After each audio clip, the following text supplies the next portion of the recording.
आप देख रहे हैं केकेडी न्यूज।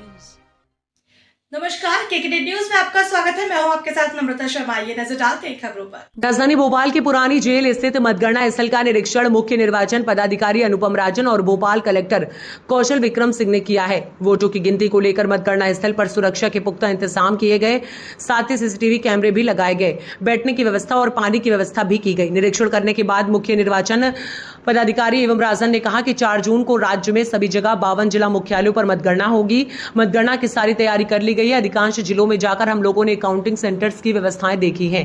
4 जून को जो काउंटिंग है उसके लिए भारत निर्वाचन आयोग की तरफ से पूरे राज्य के लिए 116 पर्यवेक्षक, जिनको ऑब्जर्वर भी कहा जाता है, जिनकी निगरानी में वोटों की गिनती की जाएगी। मतगणना 8 बजे सुबह प्रारंभ होगी। सबसे पहले पोस्ट वैलिडिटी की गिनती की जाएगी।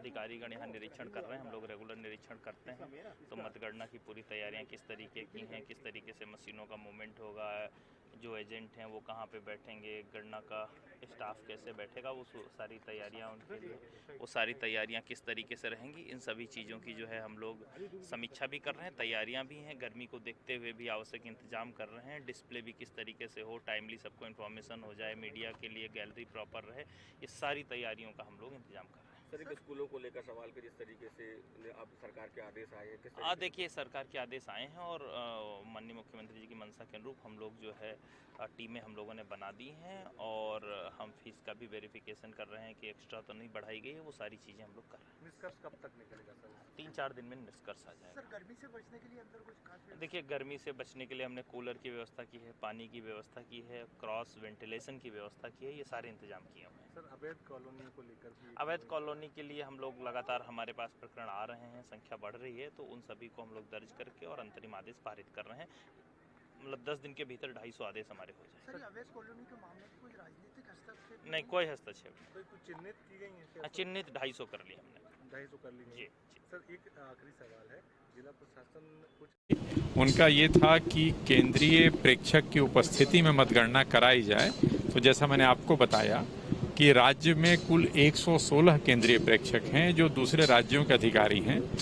यदि आपने किसी व्यक्ति विशेष या स्थान विशेष की बात की, तो छिंदवाड़ा में 3 सेंट्रल ऑब्जर्वर्स हैं, जो कल मैंने मीडिया को ही बताया था। 3 लोग हैं जो बाहर से आएंगे, जो वरिष्ठ अधिकारी हैं, उनकी देखरेख में मतगणना होगी। भिंड, मुरैना, ग्वालियर, सुरक्षा व्यवस्था हमारी सभी जगह बहुत अच्छी है और हम लोग रखेंगे भी। लेकिन भिंड, मुरैना, ग्वालियर की आपने बात की, कुछ स्थानों का एक तरह से ऐतिहासिक उनकी जो हिस्टोरिकल लेगेसी है वो उस तरह की है, तो वहाँ हम लोग अतिरिक्त केयरफुल रहेंगे। और वैसे भी जो जो पार्लियामेंट्री कॉन्स्टिट्यूंसी है, जहाँ इस बात की संभावना है कि फाइट थोड़ी क्लोज होगी, वहाँ हम लोग अतिरिक्त नज़र रखेंगे। मतगणना शांतिपूर्वक होगी, इसकी पूरी व्यवस्था है। और न सिर्फ काउंटिंग के बाद भी कई बार ये देखा गया है कि परिणाम के बाद जो कई बार वो विक्ट्री प्रोसेशंस निकलती हैं, कई बार जब लोग वापस लौटते हैं तो उसमें कुछ विवाद हो जाता है, झड़प हो जाती है, तो उन चीज़ों का भी ध्यान रखा गया है। ऐसे सभी फ्लैश पॉइंट्स जहां इस तरह की स्थिति हो सकती है, उसको रोकने के तमाम उपाय किए गए हैं। राजनीतिक दलों के साथ भी संवाद किया गया, उनको भी इनसे भी अनुरोध किया गया कि अपने कार्यकर्ताओं को आवश्यक समझाइश दें। हार जीत होती रहती है। जुलूस की बात की, जुलूस की अनुमति स्थानीय स्तर पर कलेक्टर के द्वारा दी जाएगी।